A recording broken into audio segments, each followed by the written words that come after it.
असतील त्या ठिकाणी शिवेंद्र बाबा अतिशय चांगल्या पद्धतीनं त्यांनी त्या ठिकाणचं कोऑर्डिनेशन केलं.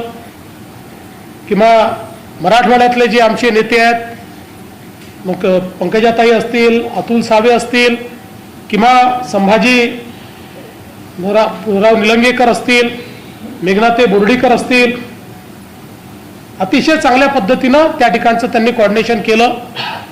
इकडे आमच्या उत्तर महाराष्ट्रामध्ये आमचे गिरीश महाजन असतील किंवा जयकुमार रावल असतील, या सगळ्यांनी अतिशय चांगल्या पद्धतीचं कोऑर्डिनेशन हे या सगळ्या भागामध्ये केलं.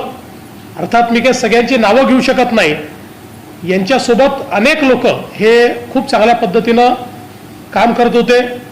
विदर्भामध्ये बावनकुळे साहेब स्वतः पूर्ण लक्ष देऊन त्या ठिकाणी होते आणि संपूर्ण महाराष्ट्र पाहत असताना विशेषतः कोकणाचा सगळा भाग यामध्ये आमचे रवींद्र चव्हाण यांनी स्वतः खूप लक्ष घातलं आणि इतरही आमची जी सगळी नेते मंडळी तिथली होती या सगळ्यांनी खूप चांगल्या पद्धतीनं या निवडणुकीमध्ये काम केलं.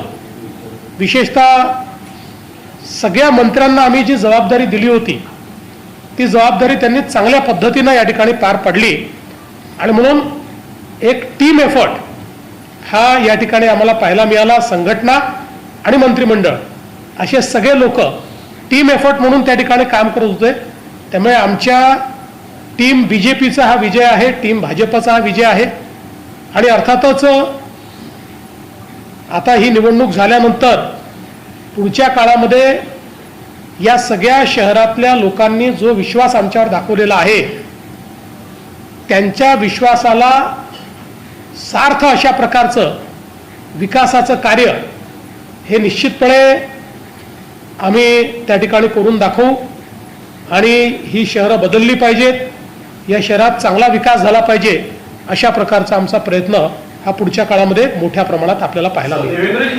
साधारणपणे भाजप हा शहरी भागातला पक्ष अशी भाजपची ओळख आहे. या निवडणुकीत अभूतपूर्व यश मिळवताना ग्रामीण भागामध्ये हे सगळे यश मिळालेलं आहे. त्यामुळे भाजप आता ग्रामीण लोकांचाही पक्ष होतं असं या इतिहासातून दिसतं. बघा 2014 नंतर भाजप शहराचाही झाला आणि ग्रामीणचाही झाला.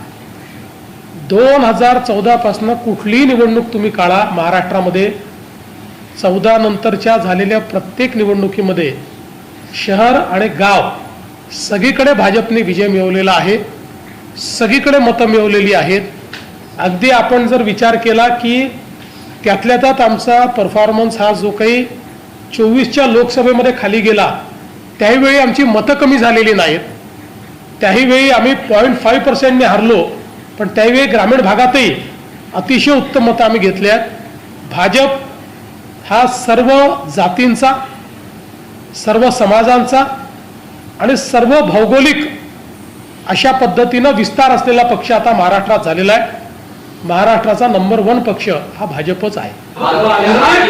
यश मिळवलं पण तळ कोकणात चव्हाण साहेब स्वतः गेले होते तिथे, पण पाहिजे तसं यश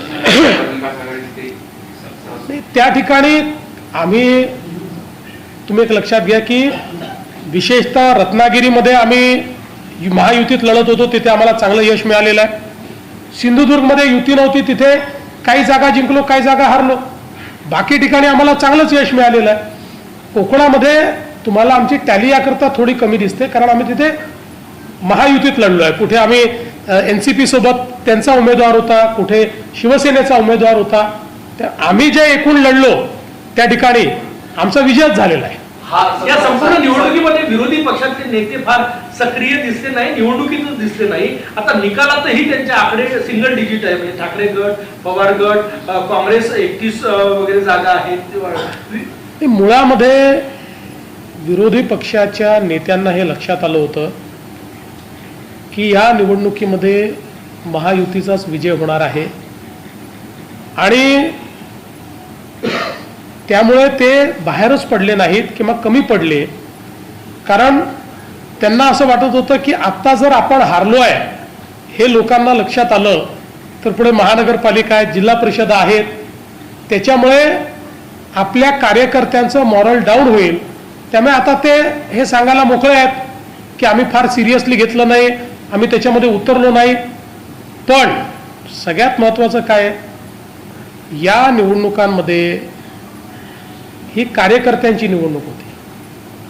भारतीय जनता पार्टी किंवा महायुती निवडणुकीत पूर्णपणे उतरली. मी स्वतःही अगदी 10,000 मतदारसंख्येच्या गावात देखील गेलो.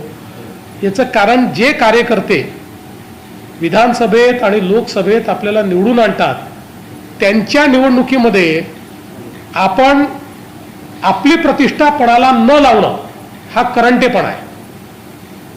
हार जीत होत असते, कधी आपण जिंकतो कधी हारतो, पण त्यांच्याकडनं काम करून घ्यायचं आणि त्यांची वेळ आली की आपली प्रतिष्ठा वाचवण्याकरता पळ काढायचा.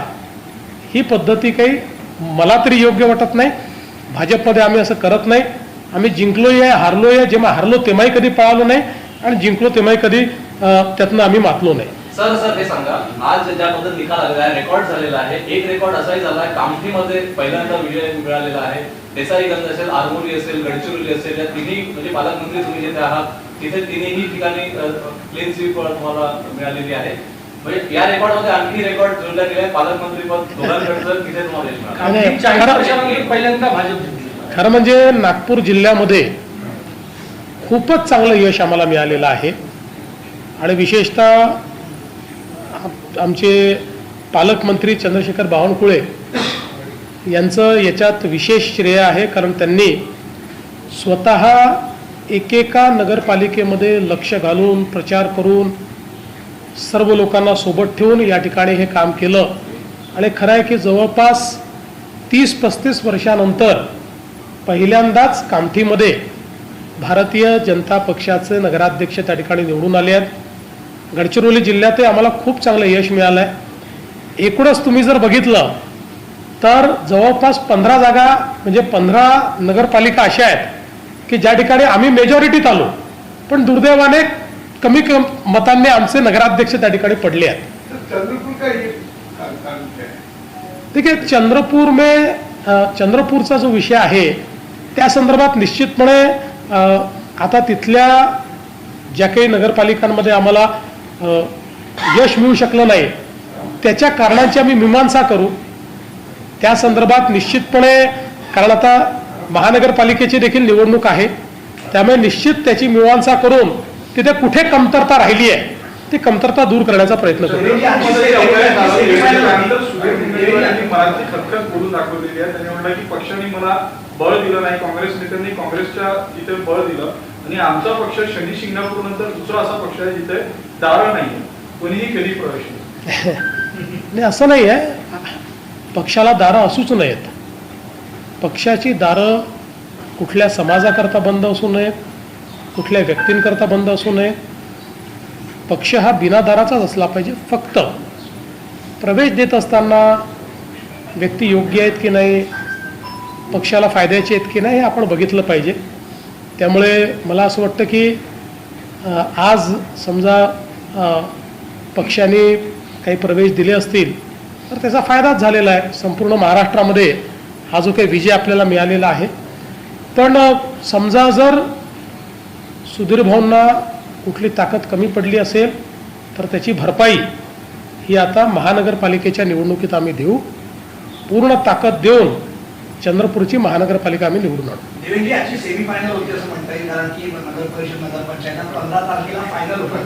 त्याचा आकलन कसं होणार? भाजप महायुती परिणाम त्याच्यावर दिसतील. मला असं वाटतं की याच्यामुळे एक गोष्ट स्पष्ट झालेली आहे की जनतेच्या मनात काय आहे.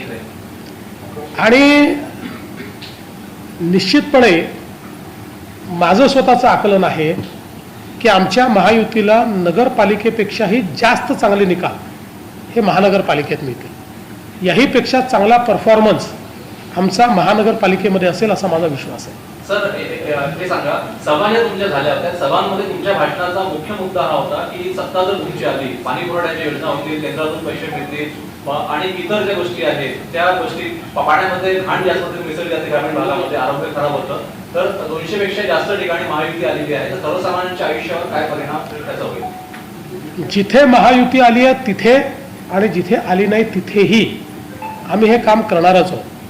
तुम्ही बघा, माझ्या मागच्याही कारकिर्दीमध्ये 14 ते 19 मध्ये जवळपास महाराष्ट्रातल्या 400 पैकी 200 शहरांमध्ये आम्ही पिण्याच्या पाण्याच्या योजना, घनकचऱ्याच्या योजना, त्यानंतर भुयारी गटाराच्या योजना याला निधी उपलब्ध करून दिलेला आहे. त्या वेगवेगळ्या स्टेजवर आजही कामं काही चाललेली आहेत.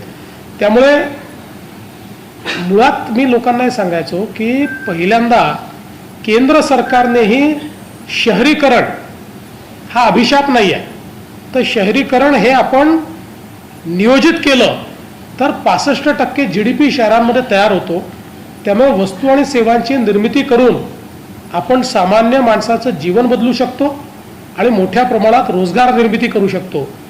हे मी सातत्याने सांगितलं आणि तेच आम्ही या पुढच्या काळामध्ये करणार आहोत. विरोधकांकडनं पुन्हा एकदा ईव्हीएम आणि बोगस मतांचा मुद्दा उपस्थित केला जात आहे. जी नेहमीची कॅसेट जे विधानसभेत वापरली तीच पुन्हा एकदा या निवडणुकीत वापरली जाणार आहे. श्यामकुमार बर्वे कामठीला पोहोचले, तिथे अंजनगाव सुरजीला अमरावतीचे खासदार पोहोचले, रिकाउंटिंगची मागणी सतत केली जाते. रिकाउंटिंग केलं तरी काय फायदा आहे? आणि जे काही नियमात असेल, जिथे नियमात रिकाउंटिंग असेल तिथे रिकाउंटिंग होईल. आम्हाला काही त्याची अडचण नाही आहे. मुळामध्ये जेव्हा आपण त्या ठिकाणी पराभूत होतो त्यावेळेस पराभव हा स्वीकारायचा असतो. आता गडचिरोलीमध्ये आमचा एक उमेदवार पोस्टल बॅलेटमध्ये एका मताने हारलेला आहे. तर ठीक आहे, तर जे काय ते आपल्याला स्वीकारावं लागतं. मुख्यमंत्री जी इस जीत को किस तरीके से देख रहे हैं, क्या समीक्षा करेंगे इस जीत को आप? देखिए, मुझे बहुत खुशी है कि महाराष्ट्र की जनता ने फिर एक बार भारतीय जनता पार्टी पर और हमारी महायुति पर पूरे तरीके से विश्वास दिखाया है. फिर एक बार बीजेपी ये सबसे बड़ी पार्टी बनकर उभरी है. 129 शहरों के प्रेसिडेंट, नगराध्यक्ष ये भारतीय जनता पार्टी के बने हैं. 75% नगर पालिकाओं में बीजेपी, शिवसेना और राष्ट्रवादी महायुति के नगराध्यक्ष बने हैं. बीजेपी ने एक नया रिकॉर्ड कायम किया है. 48% नगर सेवक पूरे राज्य के ये बीजेपी के सिंबल पर चुनकर आए हैं. करीब 3,500 हमारे 3,300 हमारे नगर सेवक चुनकर आए. ये महाराष्ट्र में एक रिकॉर्ड हम लोगों ने किया है. और एक प्रकार से लोगों ने महाराष्ट्र की सरकार के कामों पर और जो विकास का एजेंडा हमने लोगों के सामने रखा उस पर मोहर लगाई है. विशेष रूप से मैं कहना चाहता हूं कि हमारे प्रधानमंत्री श्री नरेंद्र मोदी जी, इनके नेतृत्व में पूरे देश में जो एक विकास की सकारात्मकता दिखाई पड़ती है उसका हमको सबसे ज़्यादा लाभ हुआ. एक प्रकार से लोगों ने उस सकारात्मकता को अपनाया और हमारे पार्टी के जो शीर्षस्थ नेता है, हमारे अमित शाह जी होंगे, हमारे राजनाथ जी होंगे, हमारे नड्डा जी होंगे, हमारे नितिन नवीन जी होंगे, इन सब ने महाराष्ट्र के नेतृत्व पर जो विश्वास जताया उसके कारण ये जीत हमको मिली है. और विशेष रूप से हमारे अध्यक्ष रविंद्र चौहान जी, हमारे पूर्व अध्यक्ष बावनकुळे जी और जो पूरी हमारी टीम है, इस टीम ने एक टीम के रूप में यहाँ पर जो कार्य किया उसको इसका पूरा श्रेय जाता है. इस टीम को इसका पूरा श्रेय जाता है. मैं विशेष रूप से महाराष्ट्र की जनता को बहुत बहुत धन्यवाद देता हूं. एक साल पहले विधानसभा में उन्होंने जिस प्रकार से मैंडेट दिया, उसी मैंडेट को उन्होंने फिर एक बार हमारे लिए रिपीट किया है. मुख्यमंत्री जी, जैसे कि आपने कहा कि इस बार आपने किसी पार्टी विशेष का नाम नहीं लिया, किसी पार्टी विशेष पर टिप्पणी नहीं की,